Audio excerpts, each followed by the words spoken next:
Ruang notaris itu terlalu megah untuk sebuah kematian. Marmer hitam mengkilap di bawah lampu kristal yang berpendar dingin, seolah menyinari sebuah pemakaman berkelas. Dewi Kusuma duduk tegak di kursi kulit yang berbau uang, tangannya terlipat rapi di atas tas kulit lusuh. Satu-satunya benda yang masih ia kenali dari hidupnya yang lama. Di seberang meja panjang, Darmo, suami yang telah berbagi ranjang dengannya selama 30 tahun, menatapnya dengan tatapan yang tak lagi ia kenal. Bukan lagi tatapan lelaki yang pernah berlutut memberinya cincin murah di bawah pohon Kamboja. Kini, di mata Darmo hanya ada kepuasan predator yang akan segera mencabik mangsanya. 7 hari yang lalu, dunia Dewi runtuh dalam durasi 8 menit 30 detik. Ia menemukan sebuah video di laptop Darmo yang terbuka gegabah. Mungkin Darmo sudah terlalu percaya diri hingga ceroboh. Dalam rekaman buram itu, tubuh-tubuh saling melilit di ranjang hotel murahan. Suara desahan yang ia kenali sebagai milik suaminya berpadu dengan tawa genit yang membuat jantungnya berhenti. Sinta, menantunya, istri Damar, ibu dari cucunya yang berusia 4 tahun. Dewi menonton video itu 3 kali. Bukan karena ia masokis, tapi karena otaknya menolak menerima bahwa 2 orang yang ia cintai bisa sejahat ini. Di detik ke-412, ia mendengar Darmo berbisik. Sebentar lagi semua hartanya akan jadi milik kita. Wanita bodoh itu tidak akan tahu apa-apa. Pagi itu, sebelum ke notaris, rumah keluarga mereka terasa seperti mausoleum. Dewi menyiapkan sarapan seperti biasa. Nasi goreng dengan telur mata sapi, kesukaan Darmo. Lelaki itu turun dengan kemeja putih rapi, wangi koloun mahal yang tak pernah ia pakai untuk Dewi lagi. Hari ini kita selesaikan semua ini, kata Darmo datar, bahkan tidak menatap matanya. Kau sudah tanda tangan dokumen yang kuberi kemarin malam, kan? Dewi mengangguk lembut. Padahal ia bahkan belum membuka amplop coklat itu. Ia tahu isinya. Maya, pengacaranya, sudah memberitahu dokumen pemindahan seluruh aset atas nama Darmo. Rumah ini, toko emas warisannya, deposito, semuanya. Darmo mengira ia sudah menang sebelum perang dimulai. Kenangan 30 tahun melintas seperti film usang. Dewi mengingat pernikahan mereka di balai desa yang sederhana, gaun pengantin putih yang ia jahit sendiri, cincin emas tipis yang dibeli Darmo dengan gaji pertamanya sebagai sales. Ia mengingat bagaimana mereka membangun toko emas itu dari nol, tangannya berdarah-darah mencuci piring di warung makan orang demi tambahan modal. Ia mengingat bagaimana Darmo menangis saat Damar lahir, bersumpah akan jadi ayah terbaik. Semua kenangan manis itu kini tercabik oleh bayangan Sinta yang meringkik di bawah tubuh suaminya, di atas ranjang yang mungkin dibeli dengan uangnya. Damar datang siang itu dengan mata sembab. Anak tunggalnya itu tampak 10 tahun lebih tua dari usia 32-nya. Bu, ibu tidak perlu melakukan ini, bisiknya serak saat mereka berdua duduk di teras belakang. Sinta, dia. Suaranya patah. Dewi memeluk anaknya, merasakan tubuh lelaki dewasa itu bergetar seperti anak kecil yang ketakutan. Damar, sayang, ini bukan tentang Sinta atau ayahmu lagi. Ini tentang ibu yang harus belajar berdiri sendiri. Ia berbohong dengan sangat halus. Ini tentang menghancurkan 2 manusia yang telah merobek hidupnya. Tapi Damar tidak perlu tahu itu. Belum. Malam terakhir sebelum ke notaris, Dewi duduk sendirian di kamar tidur yang dulu ia bagi dengan Darmo. Lelaki itu sudah pindah ke kamar tamu sejak sebulan lalu. Atau mungkin keranjang Sinta, ia tidak peduli lagi. Di atas meja rias, berjejer dokumen-dokumen yang telah Maya siapkan, bukti transfer ilegal, foto-foto Darmo dan Sinta di berbagai hotel, rekaman percakapan mereka merencanakan pencurian aset, dan yang paling mematikan, dokumen palsu dengan tanda tangan Dewi yang dipalsukan untuk mengalihkan saham perusahaan.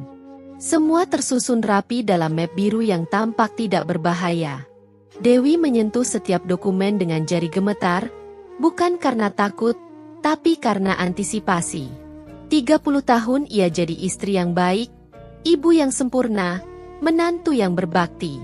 Besok, ia akan jadi algojo. Ia berdiri di depan cermin besar yang pernah merefleksikan 1000 senyumnya saat berdandan untuk Darmo. Kini yang menatap balik adalah perempuan asing dengan mata yang menyimpan badai. Rambutnya beruban di pelipis, kerutan halus di sudut mata, tapi ada sesuatu yang baru, api yang tak terpadamkan. Dewi menyentuh pantulannya, bibirnya bergerak membentuk bisikan yang hanya ia dan cermin yang dengar. Besok, permainan dimulai. Lalu ia tersenyum. Senyum tipis yang tidak pernah mencapai matanya. Senyum yang akan membuat Darmo dan Sinta memahami arti kehancuran yang sesungguhnya. Senyum itu telah ia latih selama 3 bulan. Dimulai dari pagi yang seharusnya biasa saja. Ketika Dewi menemukan secarik nota hotel jatuh dari saku celana Darmo yang akan ia cuci. Grand Hyatt, kamar 1504. Tanggal yang bertepatan dengan hari ulang tahun pernikahan mereka yang ke-30. Tangannya gemetar saat membaca angka-angka itu, tapi bukan karena kaget.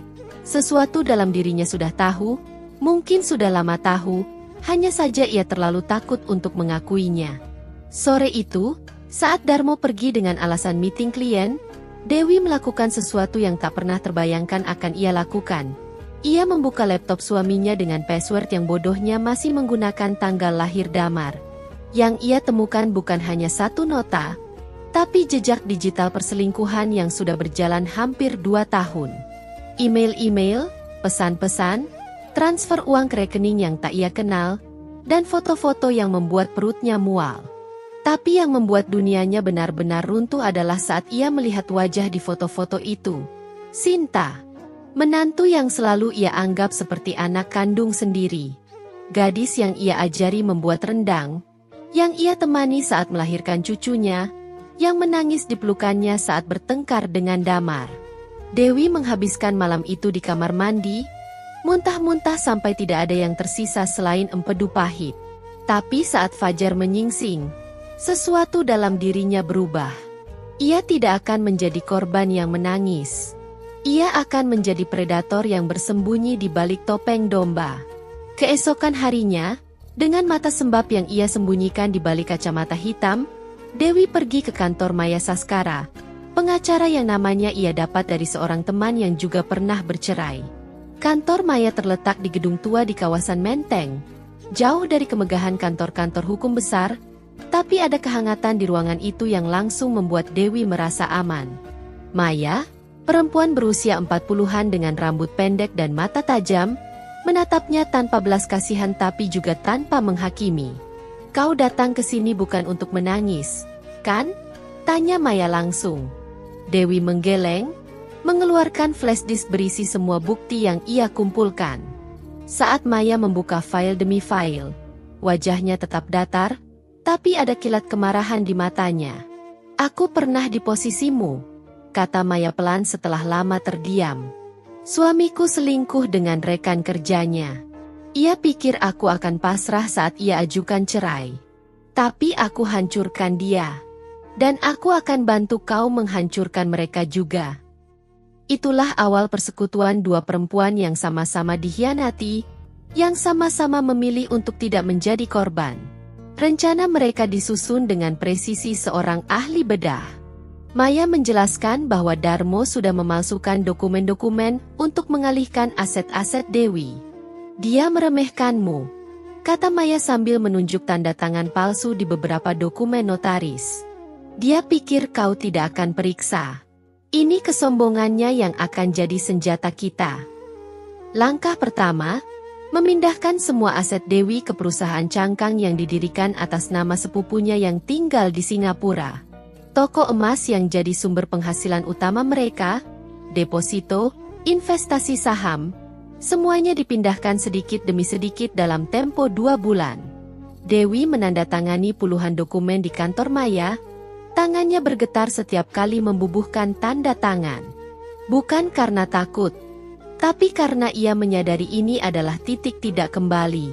Setiap tanda tangan adalah paku di peti mati pernikahannya, tapi juga adalah peluru yang akan ia tembakkan ke Darmo dan Sinta. Maya memastikan semua jejak tertutup rapat.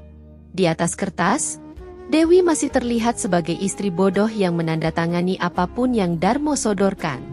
Tapi kenyataannya, saat Darmo merasa sudah menguasai kerajaan, yang tersisa hanya istana pasir yang akan runtuh saat air pasang tiba. Di rumah, Dewi berubah menjadi aktris ulung. Suatu malam, ia berpura-pura tertidur di sofa saat Darmo dan Sinta berbisik di dapur. Melalui celah matanya yang setengah terpejam, ia melihat Sinta duduk di pangkuan mertuanya sendiri. Jari-jari mereka saling bertaut di atas meja makan tempat mereka pernah merayakan ulang tahun Damar. Dia sudah tanda tangan dokumen transfer rumah, bisik Darmo dengan nada kemenangan. Bodohnya, dia bahkan tidak baca. Sebentar lagi semua ini milik kita. Sinta terkikik. Suara yang dulu Dewi anggap manis kini terdengar seperti kuku mencakar kaca. Damar sih gampang diatur. Aku bilang aku butuh waktu sendiri buat recovery pasca melahirkan. Dia percaya aja. Padahal aku ke hotel terus nemuin kamu. Mereka tertawa pelan. Tertawa yang membuat Dewi ingin berteriak. Ingin mencakar mata mereka. Tapi ia hanya berbaring diam, menghitung detik, mengukir setiap kata mereka di memori untuk jadi bahan bakar dendamnya. Keesokan paginya, Sinta datang dengan membawa bingkisan, kue lapis yang jadi favorit Dewi. "Bu, aku buatin ini khusus buat ibu," katanya dengan senyum yang begitu meyakinkan sampai Dewi nyaris percaya tidak ada yang salah. Mereka duduk di ruang tamu, minum teh, seperti mertua dan menantu yang harmonis. Lalu Sinta mengeluarkan amplop coklat. "Bu, ini dokumen dari notaris," kata Papa. "Ini cuma formalitas aja.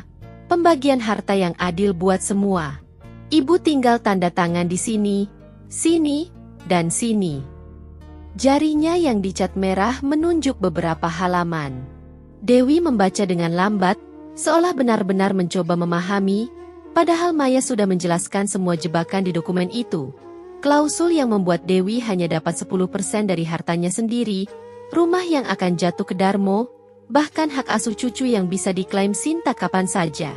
"Aku tidak begitu mengerti ini, Nak," kata Dewi dengan suara gemetar yang ia rekayasa. Ini adil, kan?" Sinta mengangguk cepat. "Terlalu cepat." "Iya Bu, Papa kan orangnya adil. Ibu percaya sama Papa, kan?" Dewi mengangguk perlahan, mengambil pulpen, lalu berhenti. "Aku mau tanya Damar dulu. Dia kan anak hukum, pasti ngerti." Ekspresi Sinta berubah sesaat, kilat panik, tapi cepat kembali jadi senyum. "Oh tidak usah Bu, ini kan urusan Papa dan Ibu. Damar lagi sibuk banget di kantor." Dewi tersenyum lembut, mengembalikan dokumen. "Tetap saja, aku mau anak aku yang jelaskan, biar aku lebih yakin."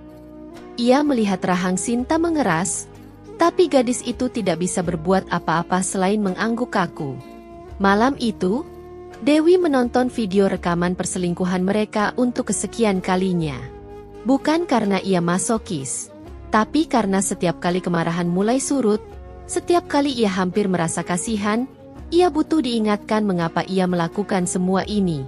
Ia menonton Darmo mencium leher Sinta dengan cara yang sama ia dulu mencium lehernya di malam pertama mereka. Ia mendengar Sinta mendesah nama suaminya dengan nada yang sama ia dulu mendesahkan nama Dewi saat minta diajari resep masakan. 30 tahun pernikahan, 2 tahun pengkhianatan. Matematika yang sangat tidak adil.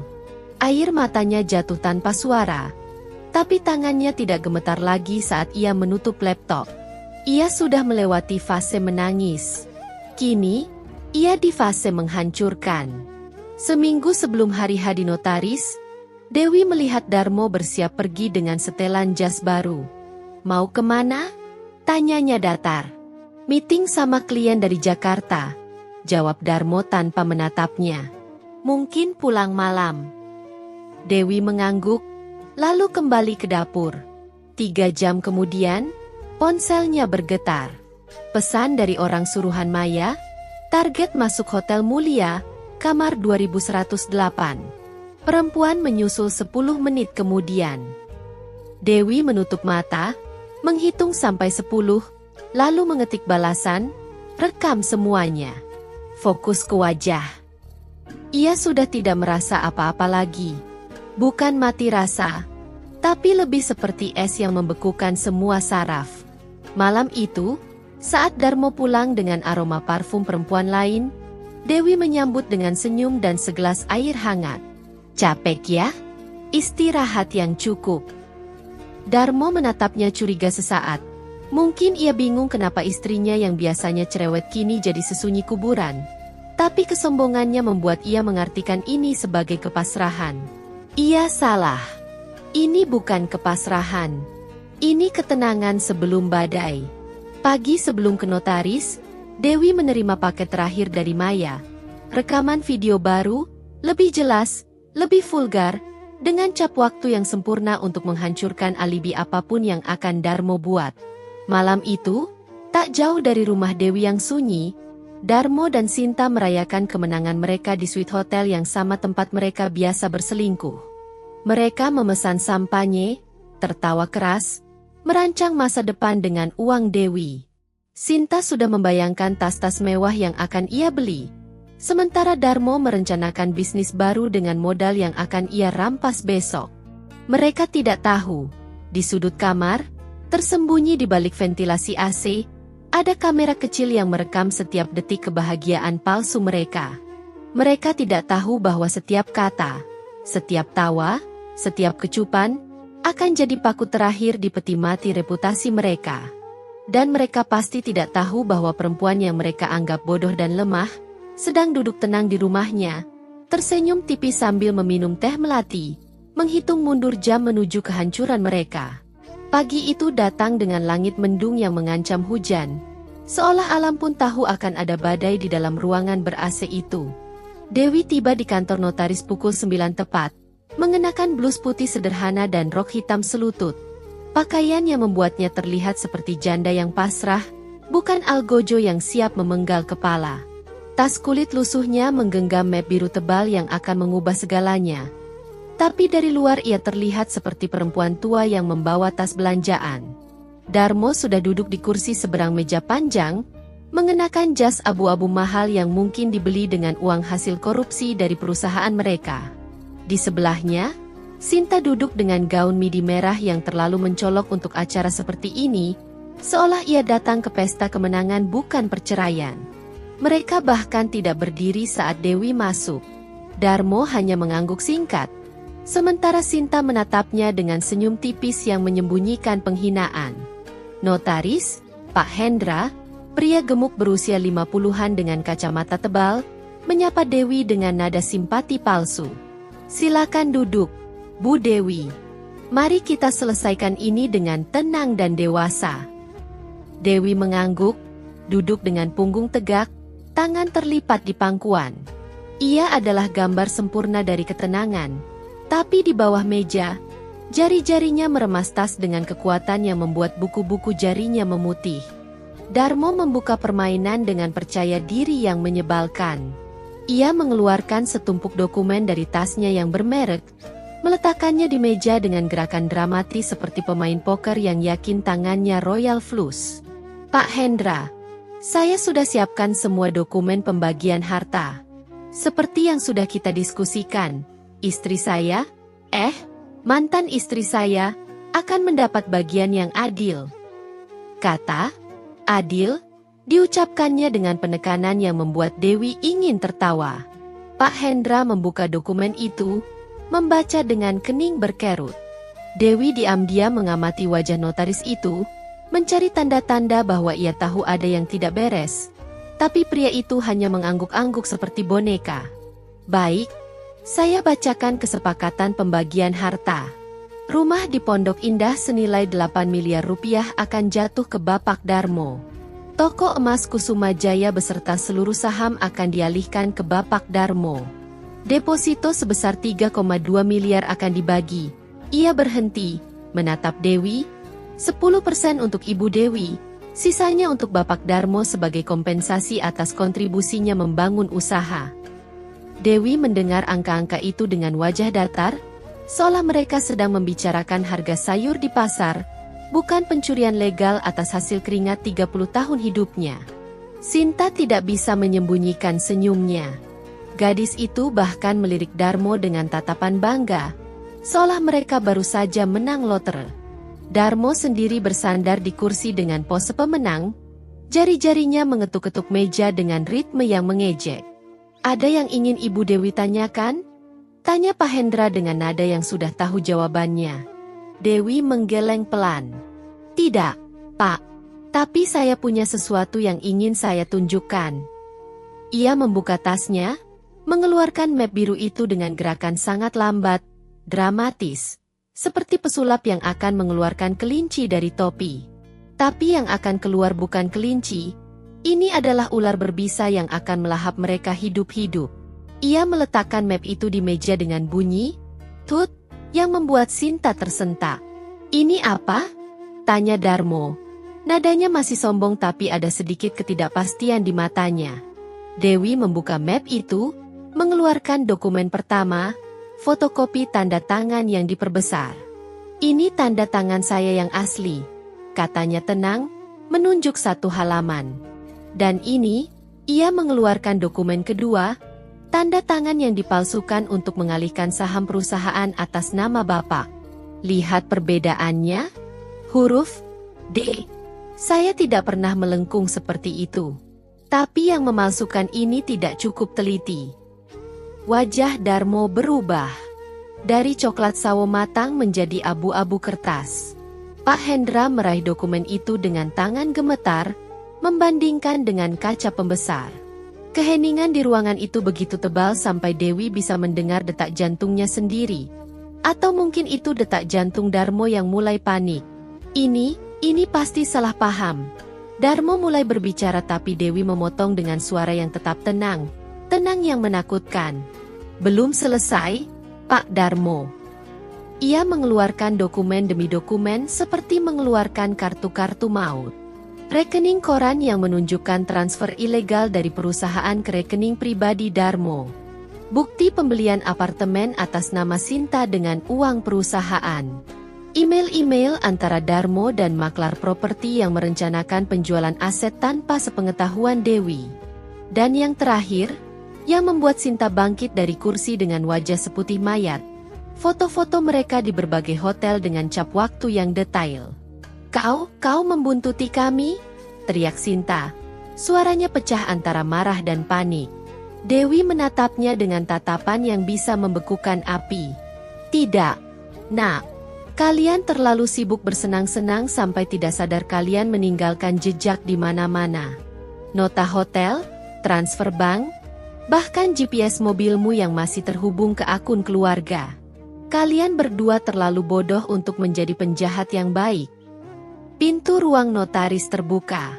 Maya masuk dengan jas hitam yang membuatnya terlihat seperti malaikat maut. Diikuti dua polisi berseragam yang membuat semua orang di ruangan itu menegang. "Permisi, saya Maya Saskara, pengacara Ibu Dewi Kusuma. Ini Brigadir Anto dan Brigadir Surya dari Polda Metro Jaya." Maya meletakkan amplop coklat di meja. Surat perintah penyelidikan atas dugaan pemalsuan dokumen, penggelapan dana perusahaan, dan pencucian uang atas nama Darmo Wibowo dan Sinta Lestari. Darmo melompat dari kursi, wajahnya merah padam, pembuluh darah di pelipisnya berkedut. "Ini jebakan. Kau yang mengatur semua ini, Dewi. Kau." Tapi Maya mengangkat tangan, menghentikan teriakan itu. "Pak Darmo, semua bukti ini legal dan sudah diverifikasi. Kami bahkan punya rekaman video yang cukup menarik." Sinta, yang tadi sempat terdiam, tiba-tiba meraih tasnya dan berlari ke pintu. Tapi Brigadir Surya lebih cepat, menghadang dengan tangan terangkat. "Maaf, Ibu. Ibu tidak boleh meninggalkan ruangan ini sampai pemeriksaan selesai." Sinta berbalik, menatap Darmo dengan mata penuh tuduhan. "Ini semua salahmu. Kau bilang dia bodoh. Kau bilang ini aman." Darmo balas menatapnya dengan sama tajamnya. "Kamu yang terus minta uang. Kamu yang tidak pernah puas. Kalau kamu tidak serakah, aku tidak perlu menggelapkan uang sebanyak ini. Dewi menonton mereka saling bunuh dengan kepuasan yang gelap. Inilah yang ia tunggu. Melihat dua manusia yang pernah bersekongkol mencintainya kini mencabik-cabik satu sama lain seperti hewan terluka. Pak Hendra mundur dari meja.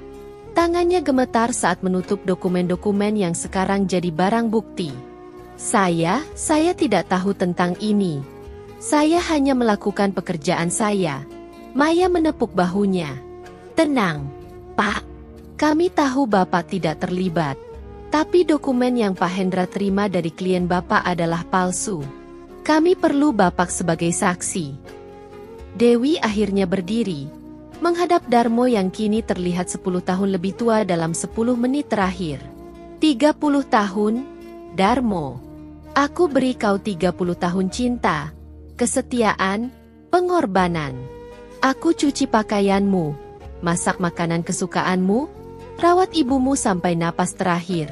Aku berikan kau anak, berikan kau rumah, berikan kau nama baik. Dan kau membalas dengan mengambil selingkuhan, menantu kita sendiri. Kau tidak hanya menghancurkan pernikahan kita, kau menghancurkan pernikahan Damar. Kau menghancurkan masa depan cucumu. Suaranya tetap tenang, tapi setiap kata jatuh seperti palu hakim yang menjatuhkan vonis. Darmo membuka mulut, menutup lagi. Tidak ada kata-kata yang bisa membela kekejian yang ia lakukan. Pintu terbuka lagi. Damar berdiri di ambang pintu, wajahnya pucat, matanya merah. Ia datang terlambat. Atau mungkin Dewi dengan sengaja tidak memberitahunya jam yang tepat karena ia tidak ingin anak itu melihat bagian terburuk dari kehancuran ini. Tapi takdir membuatnya tiba tepat saat Sinta mencoba merangkak ke arah Darmo, memohon perlindungan dari mantan mertua yang juga kekasih gelapnya. Dama. Sinta berbisik, mengulurkan tangan. Tapi Damar mundur seperti tangan itu terbuat dari api. Tatapannya beralih ke ayahnya, ke ibunya, ke polisi, ke dokumen-dokumen berserakan di meja. Ia tidak bodoh. Ia langsung paham apa yang terjadi. Ibu. Suaranya serak. Kenapa ibu tidak bilang? Dewi berjalan ke anaknya, memeluknya erat meski tubuh lelaki itu kaku seperti patung. Karena ini bukan bebanmu, sayang. Ini perang ibu. Dan ibu harus menang sendirian. Ia merasakan tubuh Damar bergetar, mendengar isakan tertahan di dadanya. Ini adalah bagian tersulit dari kemenangannya. Melihat anaknya hancur, tahu bahwa ia turut andil dalam kehancuran itu, bahkan jika dengan tujuan baik. Ia melepas pelukan, menatap mata Damar yang begitu mirip dengan mata Darmo waktu muda. Kau akan baik-baik saja. Kita berdua akan baik-baik saja. Maya memberi isyarat pada polisi. Brigadir Anto melangkah maju. Bapak Darmo Wibowo dan Ibu Sinta Lestari, kami perlu Bapak dan Ibu ikut ke kantor polisi untuk pemeriksaan lebih lanjut. Bapak dan Ibu berhak didampingi pengacara. Darmo tidak bergerak, seolah kakinya membeku di lantai marmer itu. Sinta sudah menangis. Maskara hitamnya luntur membuat wajahnya seperti badut menyedihkan. Dewi, kumohon. Darmo akhirnya berbicara. Suaranya serak. Jangan lakukan ini. Demi Damar. Demi cucu kita. Aku minta maaf. Dewi menatapnya. Dan untuk pertama kali dalam 3 bulan, ia membiarkan topeng kepasrahannya jatuh. Yang tersisa adalah tatapan dingin seorang perempuan yang sudah tidak memiliki ampun lagi di hatinya. Kau minta maaf? Kau pikir kata maaf bisa mengembalikan 30 tahun hidupku? Kau pikir kata maaf bisa menghapus rekaman kau tidur dengan menantu kita sendiri? Kau sudah mati bagiku, Darmo. Sejak hari pertama kau menyentuh Sinta. Yang aku lakukan hari ini hanya membuat kematianmu jadi legal. Ia berbalik, mengambil tasnya, menatap Maya dengan anggukan singkat. Terima kasih. Lanjutkan prosesnya. Maya tersenyum tipis, mengangguk. Dewi berjalan ke arah pintu, melewati Damar yang berdiri terpaku, melewati Darmo yang kini tertunduk seperti orang kalah, melewati Sinta yang masih terisak di lantai. Di depan pintu, Dewi berhenti sejenak. Ia tidak menoleh, tapi suaranya terdengar jelas di ruangan yang kini hanya terisi isakan dan gemerisik dokumen. "Pak Hendra, tolong lanjutkan proses perceraian. Saya tidak akan hadir lagi. Pengacara saya akan menyelesaikan sisanya." Lalu ia melangkah keluar, kepala tegak, punggung lurus, seperti ratu yang baru memenangkan perang berdarah. Sepatu flatnya membuat bunyi klik-klik di koridor marmer, bunyi kemenangan yang akan terus bergema di telinga Darmo dan Sinta untuk waktu yang lama. Di belakangnya, ia mendengar teriakan Sinta yang histeris, suara Darmo yang mencoba menenangkan, atau mungkin menyalahkan. Tapi Dewi tidak peduli lagi. Ia sudah memberikan mereka belas kasihan selama 30 tahun. Sekarang, giliran mereka merasakan apa artinya hidup tanpa ampun. Saat ia keluar dari gedung, hujan mulai turun, membasahi wajahnya, mencampur dengan air mata yang akhirnya jatuh. Bukan air mata kesedihan, tapi air mata lega karena akhirnya, setelah 3 bulan menyimpan dendam dengan wajah pasrah, ia bisa bernapas lega. Permainan sudah berakhir. Dan ia menang. Tapi kemenangan itu terasa hambar saat 24 jam kemudian berita skandal meledak di media nasional. Dewi duduk di sofa rumahnya yang sepi, remote TV di tangan gemetar, menatap layar yang menampilkan wajah Darmo dan Sinta di semua stasiun berita.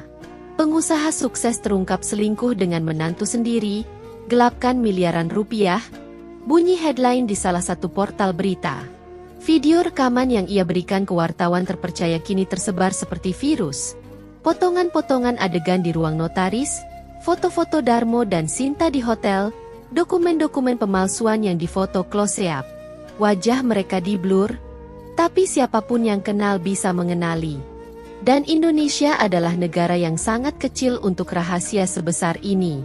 Media sosial meledak lebih cepat dari yang Dewi bayangkan. Hashtag perusak rumah tangga dan mertua selingkuh trending di Twitter dalam hitungan jam. Akun-akun gosip membedah setiap detail. Siapa Darmo, siapa Sinta, berapa nilai hartanya, bahkan foto pernikahan Damar dan Sinta yang dulunya penuh senyum kini jadi bahan meme dan ejekan. Ternyata suaminya ganteng, tapi dia pilih mertuanya yang udah kayak dinosaurus. Tulis salah satu netizen dengan ribuan likes. Karma is real. Menantu yang gak tahu diri, sahut yang lain. Dewi menutup laptopnya, perutnya mual. Ini yang ia inginkan, kehancuran total mereka. Tapi melihatnya terjadi dengan begitu cepat dan kejam membuat ia merasa seperti menciptakan monster yang tidak bisa ia kendalikan lagi. Darmo kehilangan segalanya dalam 1 minggu. Perusahaan konstruksi tempat ia jadi direktur memecatnya lewat email dingin. Terkait kasus hukum yang sedang Anda hadapi dan exposure negatif di media, kami memutuskan untuk mengakhiri kontrak kerja efektif hari ini. Jabatan yang ia bangun selama 15 tahun, koneksi yang ia rawat dengan makan malam mewah dan golf di akhir pekan, semua menguap dalam sekejap. Rekening banknya dibekukan oleh kepolisian sebagai bagian dari penyelidikan penggelapan dana. Kartu kredit platinum yang biasa ia gesek untuk makan di restoran bintang 5 kini ditolak di minimarket saat ia coba beli air mineral. Dewi tahu semua ini dari Maya yang masih memantau perkembangan kasus, dan juga dari Damar yang kadang datang ke rumahnya dengan wajah semakin kurus, semakin kosong. "Ayah tinggal di apartemen sewaan murah sekarang, Bu," kata Damar suatu sore sambil menatap cangkir kopinya yang tidak disentuh. Apartemen yang dulu ia beli untuk Sinta juga udah disita. Semua mobilnya dijual buat biaya pengacara. Teman-temannya, Bu Dewi tahu, teman-teman yang dulu tiap minggu main golf bareng ayah, sekarang teleponnya aja gak diangkat. Ada nada sedih di suaranya. Meski Dewi tahu Damar juga membenci ayahnya sekarang. Cinta dan benci ternyata bisa hidup berdampingan di hati yang sama, membuat seseorang tersiksa 2 kali lipat. Sinta mengalami nasib yang lebih kejam karena perempuan selalu dihakimi lebih keras dalam skandal seperti ini. Wajahnya tanpa blur tersebar di grup-grup WhatsApp RT dan RW di seluruh Jakarta, dipasangi caption yang menghina, "Hati-hati menantu kayak gini, perusak rumah tangga anak sendiri, menantu atau pelacur." Keluarganya, ayah yang pensiunan guru, ibu yang penjual kue tradisional, memutus hubungan dengannya lewat pesan singkat yang diteruskan Damar ke Dewi, "Kamu bukan anak kami lagi. Jangan pernah pulang. Kamu sudah membuat malu keluarga." Adik-adiknya yang masih sekolah dibuli habis-habisan. Dipanggil, kakaknya pelakor, sampai mereka harus pindah sekolah. Akun Instagram Sinta yang dulu penuh foto-foto glamor dengan caption penuh pede kini dibanjiri komentar kebencian. Ia sempat membuat video permintaan maaf yang gemetar, menangis memohon pengampunan publik, tapi itu hanya membuat orang semakin ganas. Buaya darat nangis, "Akting lagi nih. Tobat aja di penjara sono." Dewi menonton video itu 1 kali, melihat wajah gadis yang pernah ia sayang kini hancur oleh syame publik, dan ia harus menahan dorongan untuk merasa kasihan. Sinta memilih jalan ini. Ia tidur dengan mertua sendiri, menghancurkan rumah tangga Damar. Ia layak menerima semua ini. Tapi yang membuat Dewi terbangun di malam hari dengan keringat dingin, adalah saat Maya menelepon dengan suara panik. "Damar diicu. Bunuh diri." Kata-kata itu menusuk lebih dalam dari pengkhianatan Darmo. Dewi berlari ke rumah sakit dengan baju tidur masih melekat di tubuh, sandal jepit yang tidak matching, rambut berantakan seperti orang gila. Ia menemukan Damar terbaring pucat dengan infus di lengan, pergelangan tangannya diperban tebal. Dokter menjelaskan dengan nada datar profesional, dia memotong pergelangan tangannya dengan silet. Beruntung tetangga mendengar jatuh dan langsung membobol pintu. 10 menit lagi mungkin sudah terlambat. Dewi duduk di samping ranjang anaknya, memegang tangan yang tidak terluka, merasakan denyut nadi yang masih ada tapi lemah. Damar tidak sadar, wajahnya damai seperti orang tidur, dan Dewi menangis untuk pertama kalinya sejak kemenangan di kantor notaris. Tangis yang keras, meraung, sampai perawat masuk untuk menenangkannya. Ia menyadari sesuatu yang mengerikan. Dendamnya pada Darmo dan Sinta telah memakan korban yang tidak bersalah. Damar adalah kolateral damage dari perangnya, dan ia hampir kehilangan anak satu-satunya demi kepuasan membalas dendam. Saat Damar sadar 2 hari kemudian, kata pertama yang ia ucapkan adalah, "Maaf, Bu." Suaranya serak. Matanya kosong menatap langit-langit. Dewi menggenggam tangannya lebih erat. "Kamu yang minta maaf untuk apa? Ini semua bukan salahmu."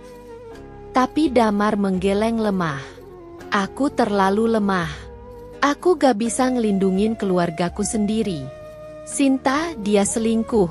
Dan aku gak sadar. Ayah, dia jadi penjahat, dan aku gak bisa nolongin dia. Ibu harus ngelakuin semuanya sendirian sementara aku cuma jadi beban. Aku gak berguna." Air matanya jatuh ke bantal.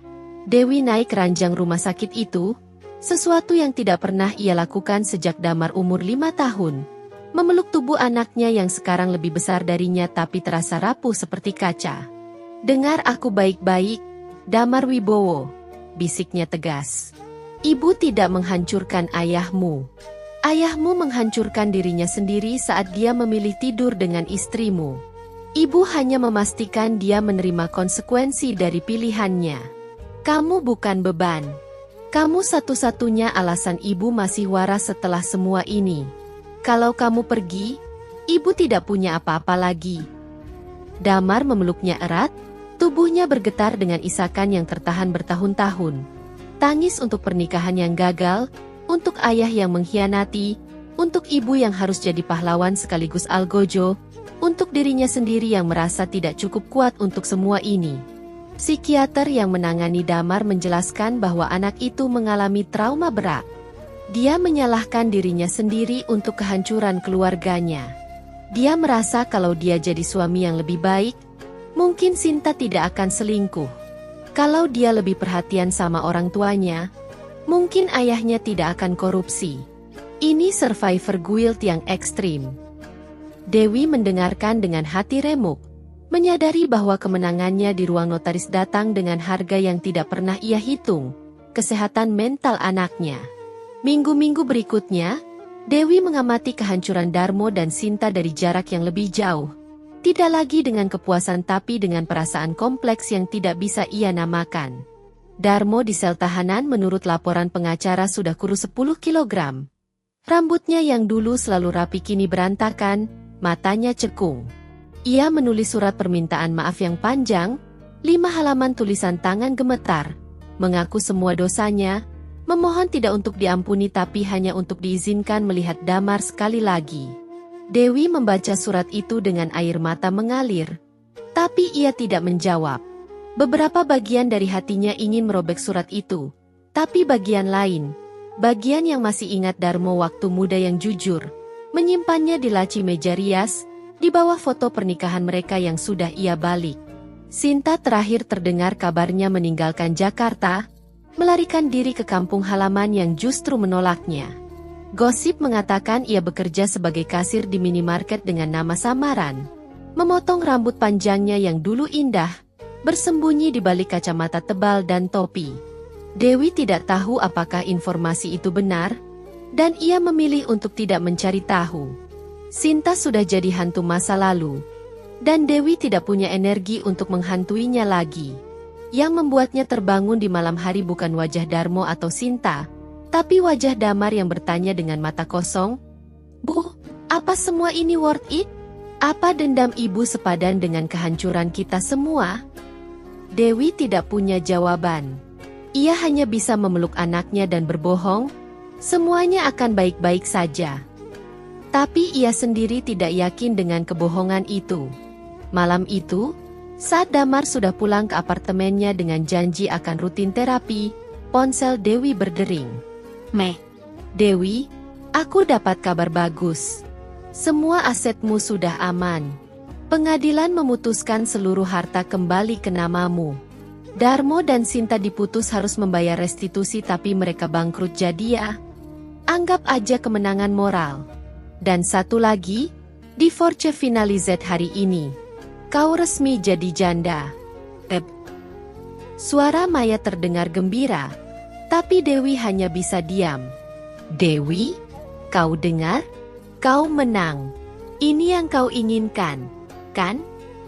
Dewi menatap keluar jendela ke taman yang gelap, ke rumah besar yang sekarang terasa seperti museum penuh hantu kenangan.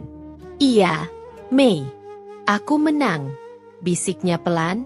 Tapi saat ia tutup telepon, saat ia duduk sendirian di sofa yang terlalu besar untuk satu orang, dikelilingi oleh kemenangan yang terasa berongga, Dewi menyadari kebenaran yang pahit. Ia menang pertarungan, tapi ia tidak merasa menang sama sekali. Rumahnya kembali, uangnya kembali, namanya bersih.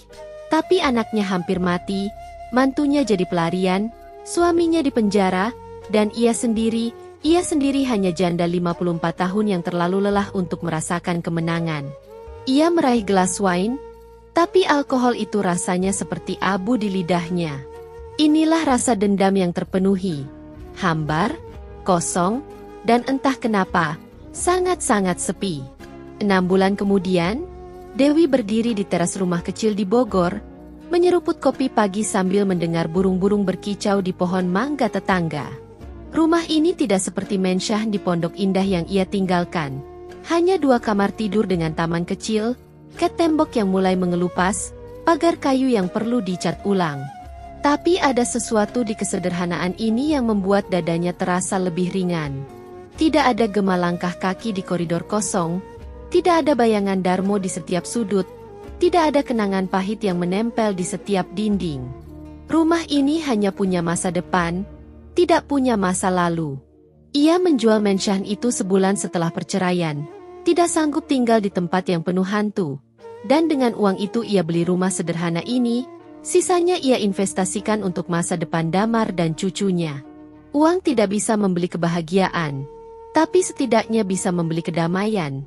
Dan saat ini, kedamaian adalah satu-satunya yang Dewi butuhkan. Ia membuka toko kue kecil di ujung jalan, tidak jauh dari rumah. Dapur Kusuma, namanya. Sederhana saja, tanpa embel-embel. Tidak ada ambisi untuk jadi franchise besar atau viral di media sosial. Hanya toko kecil dengan etalase sederhana yang menjual kue-kue tradisional. Lapis legit, nastar, kastengel, risoles. Resep-resep yang dulu ia masak untuk keluarga, sekarang ia masak untuk orang asing yang perlahan jadi teman. Ada Ibu Ratna, tetangga sebelah yang suka mampir pagi-pagi untuk beli roti untuk cucunya. Ada Pak Budi, tukang ojek yang selalu pesan risoles 3 biji untuk sarapan. Ada Mbak Dina, guru TK yang suka ngobrol sambil nunggu pesanan kue ultah. Mereka tidak tahu siapa Dewi sebenarnya, tidak tahu skandal yang ia tinggalkan di Jakarta, dan Dewi ingin tetap seperti itu. Di sini, ia bukan istri yang dikhianati atau algojo yang menghancurkan suami.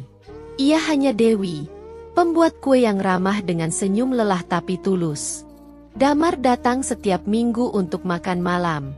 Awalnya kunjungan itu canggung, mereka duduk berhadapan di meja makan kecil dengan percakapan terputus-putus tentang cuaca dan resep masakan. Tapi perlahan, sangat perlahan, jarak di antara mereka mulai menyempit. Damar masih menjalani terapi rutin, dan Dewi bisa melihat perubahan di matanya. Masih ada kesedihan di sana, tapi tidak lagi ada kekosongan yang menakutkan. "Aku belajar memaafkan, Bu," kata Damar suatu malam sambil membantu Dewi mencuci piring.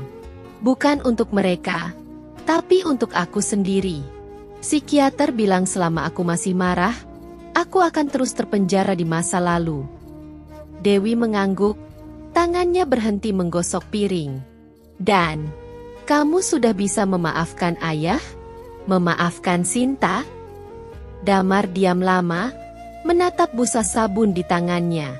"Aku tidak tahu apakah itu namanya memaafkan atau hanya melepaskan. Aku lelah benci, Bu.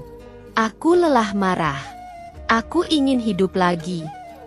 Dewi memeluknya dari belakang, kepalanya bersandar di punggung anaknya yang lebih tinggi, dan berbisik, "Kamu lebih bijak dari ibumu, Nak. Aku masih belajar melepaskan." Karena memang Dewi masih belajar. Setiap minggu, surat dari Darmo datang dengan amplop coklat yang sama, tulisan tangan yang semakin rapi seolah ia punya banyak waktu untuk latihan menulis di sel tahanan. Dewi tidak pernah membuka surat-surat itu lagi setelah yang pertama. Ia menyimpannya di kotak sepatu di lemari, tumpukan amplop yang semakin tebal, semacam arsip penyesalan yang tidak pernah ia baca. Maya pernah bertanya, "Kenapa kau tidak bakar aja surat-surat itu kalau memang tidak mau baca?" Dewi tidak bisa menjawab. Mungkin karena membakar surat itu berarti ia sudah benar-benar melepaskan Darmo, dan ada bagian kecil dari dirinya, bagian yang masih ingat lelaki itu di usia 25 tahun dengan mimpi sederhana dan cinta yang jujur, yang belum siap untuk itu. Memaafkan dan melupakan ternyata dua hal yang sangat berbeda. Dewi mungkin tidak akan pernah memaafkan Darmo untuk pengkhianatan itu. Tapi ia belajar untuk tidak membiarkan kemarahan itu meracuni hari-harinya. Itu sudah cukup. Tentang Sinta, kabar terakhir yang Dewi dengar dari bibir tetangga yang kebetulan punya kerabat di Surabaya. Gadis itu bekerja sebagai pelayan toko dengan nama samaran, rambutnya dipotong pendek dan diwarnai coklat, bersembunyi di balik kehidupan baru yang tidak ada yang tahu masa lalunya. Bagian Dewi yang dulu haus dendam ingin mencari tahu lebih jauh. Ingin memastikan Sinta benar-benar menderita.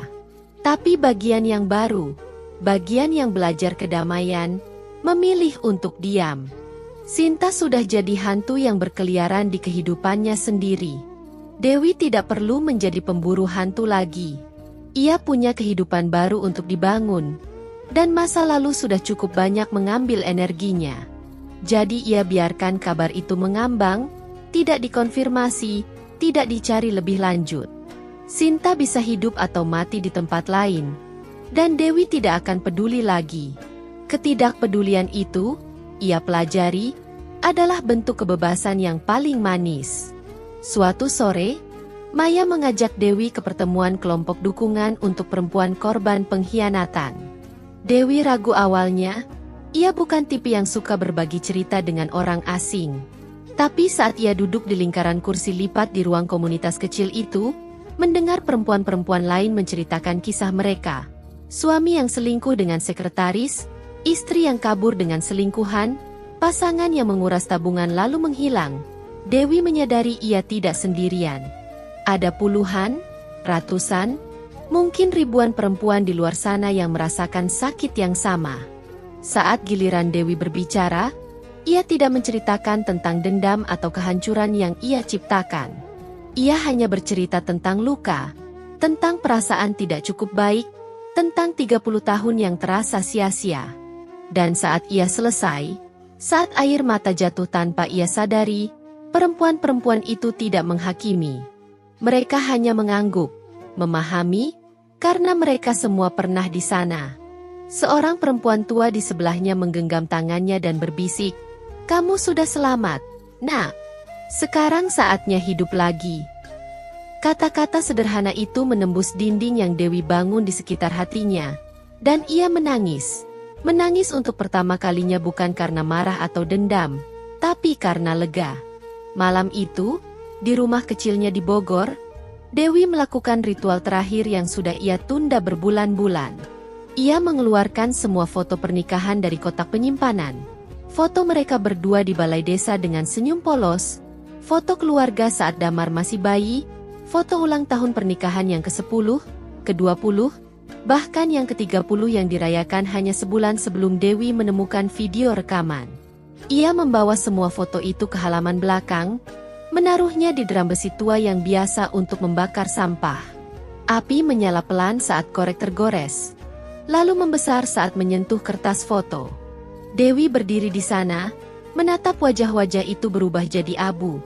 Darmo muda yang tersenyum, Dewi muda yang penuh harap, Damar kecil yang tidak tahu orang tuanya suatu hari akan hancur. Asap mengepul ke langit malam, membawa 30 tahun kenangan bersama kabut hitam. Dewi tidak menangis. Ia hanya berdiri di sana sampai api padam. Sampai tidak ada yang tersisa selain abu yang bisa diterbangkan angin. "Selamat tinggal," bisiknya. Bukan pada Darmo, tapi pada versi dirinya yang dulu, versi yang percaya cinta bisa bertahan selamanya. Minggu berikutnya, Damar datang dengan cucunya, Kiran, bocah 4 tahun yang mulai melupakan ibunya.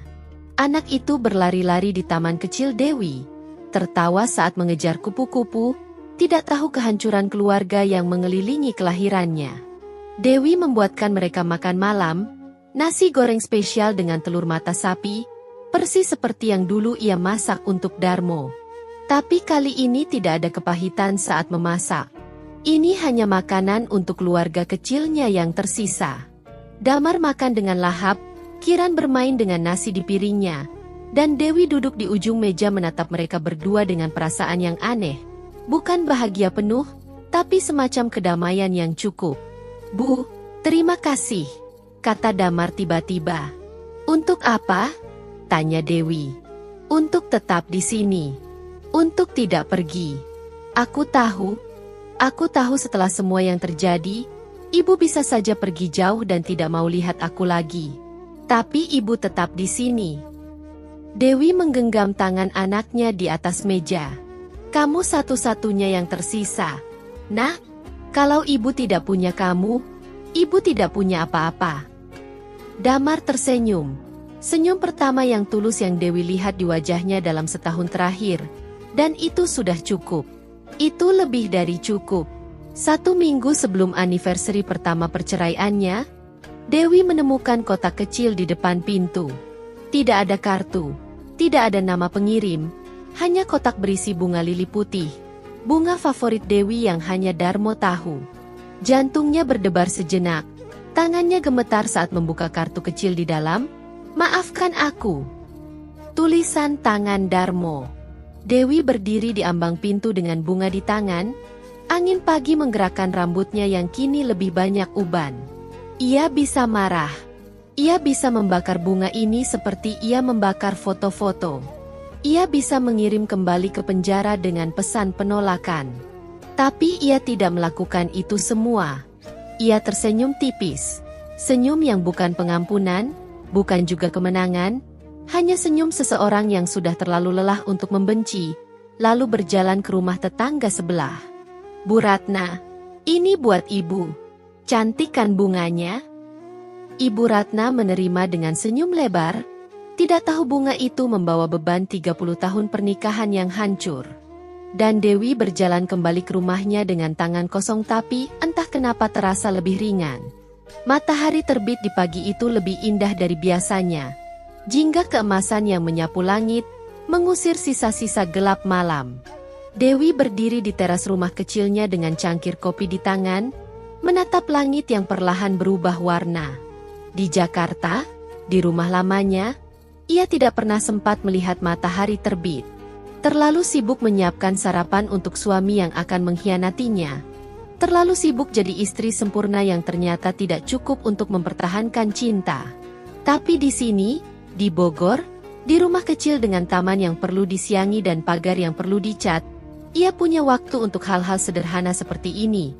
Melihat matahari terbit, mendengar burung berkicau, merasakan udara pagi yang dingin di kulit. Ia menarik napas dalam-dalam, merasakan udara mengisi paru-parunya, lalu menghembuskan perlahan semua sisa kemarahan yang masih bersarang di dadanya. "Aku bebas," bisiknya pada matahari, pada burung-burung, pada dirinya sendiri yang sudah selamat dari perang berdarah. Bukan bebas dari luka. Luka itu akan selalu ada. Bekas luka yang akan ia bawa sampai mati. Tapi bebas dari keinginan untuk terus melukai balik. Bebas dari penjara dendamnya sendiri. Bebas untuk memilih hidup bukan sebagai korban atau algojo, tapi hanya sebagai Dewi, perempuan 54 tahun yang masih punya masa depan. Ia berbalik, masuk ke dalam rumah kecil itu. Di ambang pintu, ia berhenti sejenak, menatap ke belakang pada jalan yang ia lalui. Jalan penuh darah dan air mata, kemenangan dan kehilangan, dendam dan penerimaan. Lalu ia menutup pintu itu, menutup masa lalu, dan berjalan ke jendela dapur yang menghadap timur. Ia membuka jendela itu lebar-lebar, membiarkan cahaya pagi menerangi ruangan, membiarkan angin segar membawa aroma kue yang ia panggang untuk dijual hari ini. Dewi Kusuma tidak tahu apa yang masa depan bawa. Mungkin Damar akan menikah lagi. Mungkin Kiran akan bertanya tentang neneknya yang hilang. Mungkin suatu hari ia akan bertemu Darmo di jalan dan harus memutuskan apakah akan saling menyapa atau saling mengabaikan. Tapi satu hal yang ia tahu, ia tidak akan hidup dalam bayang-bayang pengkhianatan itu lagi. Ia sudah membayar mahal untuk kebebasan ini, dengan darah, air mata, dan hampir kehilangan anaknya. Dan ia tidak akan menyia-nyiakannya. Jadi ia tersenyum pada matahari pagi, pada kehidupan baru, pada masa depan yang menanti. Ini bukan akhir yang bahagia seperti di dongeng, tapi ini akhir yang cukup. Dan untuk Dewi Kusuma, yang selamat dari reruntuhan istana pasir yang ia bangun selama 30 tahun, cukup adalah segalanya.